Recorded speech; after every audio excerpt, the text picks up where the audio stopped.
WS question পৃষ্ঠা number হচ্ছে 29। এখানে আমরা দেখতে পাচ্ছি Rahat lives in a village, যে রাহাত একটি গ্রামে বাস করে। তাহলে লিভ অর্থ হচ্ছে বাস করা, আর ভিলেজ মানে তো হচ্ছে গ্রাম। তাহলে রাহাত একটি গ্রামে বাস করে। যদি কোনো স্থানের নিচে দাগ থাকে, দেখো এটা এই কথাটা মনোযোগ দিয়ে শোনো, যে যদি কোনো স্থানের নিচে দাগ থাকে তাহলে হচ্ছে আমাদেরকে হোয়ার দিয়ে কোশ্চেন করতে হয়। কি দিয়ে কোশ্চেন করতে হয়?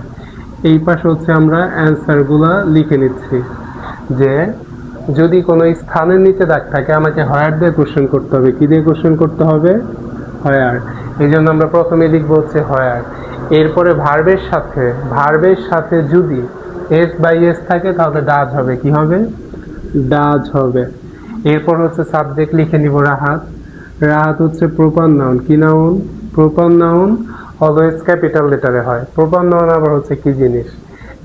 নির্দিষ্ট কোনো ব্যক্তি, বস্তু বা স্থানের নাম নির্দিষ্ট করে, যে হচ্ছে রানা, মিতা, বাংলাদেশ বা হচ্ছে কোনো একটা জায়গার নাম, সেটা যদি নির্দিষ্ট করে বোঝায় তাহলে হচ্ছে প্রপার নাউন হয়।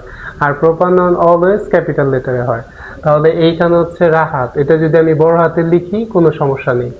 এরপর হচ্ছে দেখো এইখানে এস এর জন্য কি আসছে? ডাজ আসছে। এখন এই ভার্বটা আমি জাস্ট হচ্ছে এখানে লিখে দিব। এইখানে কিন্তু আমি এস বাই এস দিব না, কারণ এই এস এর জন্য কি আসছে? ডাজ আসছে। এরপর হচ্ছে আমি ইন দিয়ে প্রশ্নবোধক চিহ্ন দিয়ে দিব।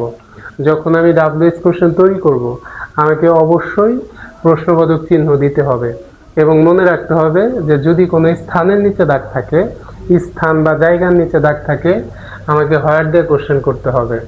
আর ভার্বের সাথে যদি এস বা ইএস থাকে সেই ক্ষেত্রে ডাজ হবে।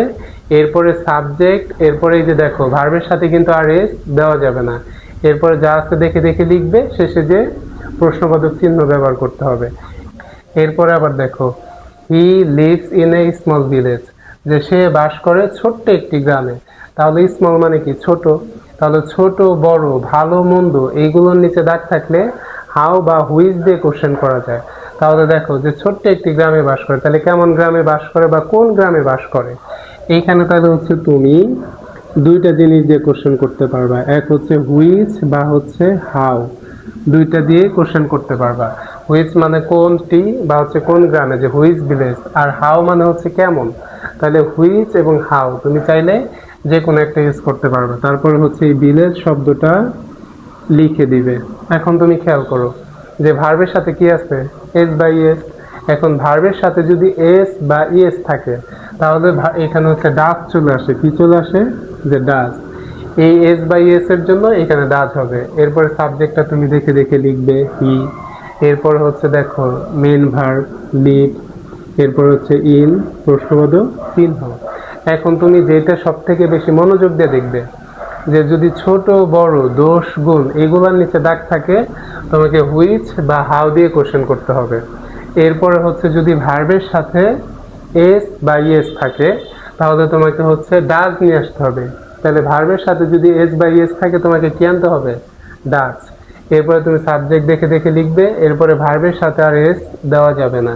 এরপরে যা আছে লিখে লিখে শেষের দিকে তোমাকে কি বসাইতে হবে? শেষে তোমাকে অবশ্যই প্রশ্নবোধক চিহ্ন দিতে হবে, কারণ ডাব্লিউএস কোশ্চেন মানেই প্রশ্নবোধক চিহ্ন। এখন তুমি 3 নম্বরে দেখো, যে প্রথমে তুমি যেই সেন্টেন্স দেখছিলা এখন 3 নম্বরে কিন্তু সেম সেন্টেন্সটা এখানে দেওয়া আছে, কিন্তু এইখানে ছোট্ট একটু পরিবর্তন আছে, যে এখানে ভার্বের সাথে ইডি আছে। কি আছে? ইডি আছে। এইখানে কিন্তু ইএস ছিল, তুমি কি এটা খেয়াল করছো?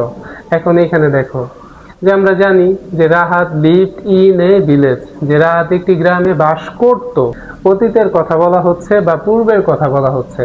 যদি অতীতের কথা বলা হয় তাহলে সেখানে ডিড আসে। কি আসে? ডিড। তাহলে আমরা এখানে দেখতে পাচ্ছি যে Rahat lived in a village, যে রাহাত একটি গ্রামে বাস করত। তাহলে হচ্ছে স্থানের নিচে দাগ থাকলে কি দিয়ে কোশ্চেন করবা? হোয়ার। তাহলে 3 নম্বর অ্যান্সারটা দেখো, তুমি আমার আগেই লিখে ফেলো, যে খাতা কলম নিয়ে বসে আমার আগে তুমি শেষ করার চেষ্টা করো। যে স্থানের নিচে দাগ থাকলে তুমি কি দিবা? হোয়ার। আর ভার্বের সাথে ইডি থাকলে ডিড। কি দিবা? ডিড। এটা হচ্ছে পাস্টে বোঝাইলেই সেই ক্ষেত্রে হচ্ছে তোমাকে ডিড দিতে হবে।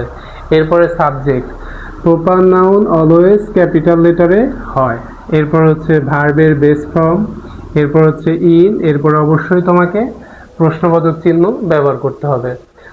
স্থানের নিচে দাগ থাকলে হোয়ার দিতে হবে। ভার্বের সাথে ইডি থাকলে বা পাস্টে থাকলে ডিড আসবে, এরপরে সাবজেক্ট, এরপরে তুমি দেখে দেখে লিখবে। এখন এইখানে কেন ভার্বের সাথে ইডি হয় নাই তুমি কি বুঝতে পারছো? কারণ এই ইডির জন্যই এখানে ডিড আসছে। এরপরে দেখো 4 নাম্বার, এই 4 নাম্বারের সাথে 2 নাম্বারে কিন্তু মিল আছে। তাহলে দেখো এখানে সম্পূর্ণ সেন্টেন্সটাই সেম, শুধুমাত্র ভার্বের সাথে কি আছে, ইডি আছে। এই ইডির কারণে এটা চেঞ্জ হয়ে গেছে। তাহলে এখানে খেয়াল করো যে রাহাত লিভড, যে রাহাত বাস করত ইন এ স্মল ভিলেজ, ছোট্ট একটি গ্রামে। তাহলে আমরা প্রথমেই শিখছি যে ছোট বড় এগুলোর নিচে যদি দাগ থাকে হাউ বা হুইজ দিয়ে কোশ্চেন করা যায়। তোমার যেটা ইচ্ছা লিখে নাও, যে হাউ বা হুইচ। এরপরে হচ্ছে ভিলেজ শব্দটা নিয়ে নিবা নাউন, যে ভিলেজ মানে গ্রাম, তাহলে সে কোন গ্রামে বা কেমন গ্রামে। এরপর হচ্ছে দেখো ভার্বের সাথে কি আছে, ইডি আছে।